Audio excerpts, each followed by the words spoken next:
You know, in the wake of yesterday's shooting and many others across the country, staying safe is on everyone's mind. And here to talk about a new technology that promises to detect gunshots and alert authorities for increased chances of saving lives is Sean Castillo with Shooter Detection System. Sean, first of all, tell me about the system. Sure. Shooter Detection Systems is a gunshot detector. This is an example of an indoor unit. Combines an IR sensor to detect the muzzle flash and sophisticated microphones to measure the sound, identify a gunshot, and also give you a location of that gunshot. Then we can send that notification information to first responders and other stakeholders.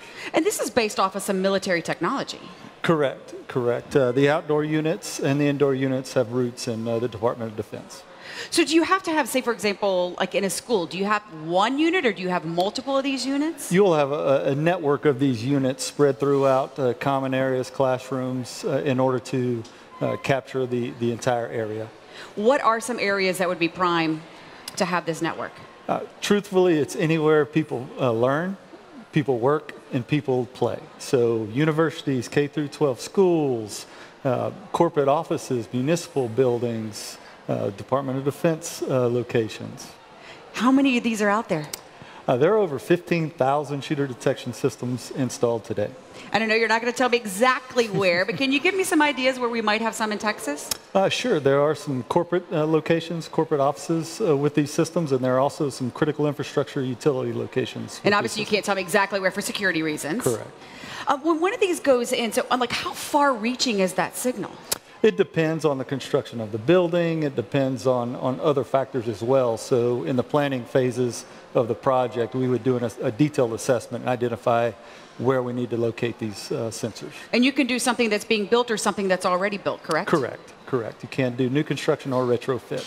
So I know a lot of folks, that have kids in school. That's been one of the prime areas that unfortunately there have been incidences in. How does this work in a school? Does it just like shoot all the way down? How does a teacher in a classroom where the incident's not happening, how is that teacher in that classroom going to be alerted? So that's the magic of the system. We can identify that there was a gunshot. We can locate that gunshot. And then we can combine these sensors with a lot of other technologies, video cameras that are co-located and know where that gunshot was detected. Then we can distribute that information via text message, via email, via mobile applications to not only facility stakeholders, but also to first responders, so they know exactly what's happening in the building when they go to address the situation. So for staying with the school, would that go if a teacher is in another wing, another building, would they get an alert that says gunshots have been detected in, say, A wing room 102? Down to the sensor, yes. You can locate exactly where it occurred. And you can actually take it a step further. Not only notify people, you can also take other actions such as locking down the building.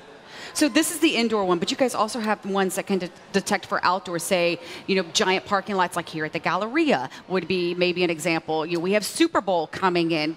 Do you also have something for stadiums? Yes, so this is the indoor sensor. There's also an outdoor version of shooter detection systems that will work in all those scenarios you mentioned.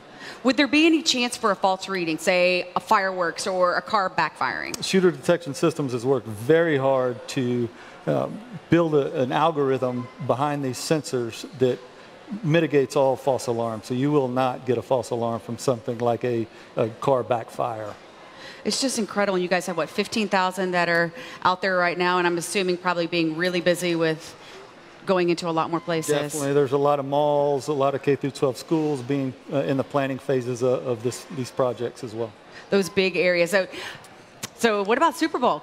Like an event like Super Bowl? I know you guys can't say yes or no, we're helping, but like temporary events, big giant festivals, is there a possibility for a temporary system where there would be a mass of people? Definitely, the shooter detection outdoor units will work in that kind of scenario, and you can build an ad hoc network of sensors to help in those type of areas. Gosh, so I guess out there for moms and dads at home, say, hey, check to make sure your kid's school has these. I mean, it's just incredible. It could potentially save lives and something that sadly, unfortunately, is needed. So thank you, Sean, for joining us.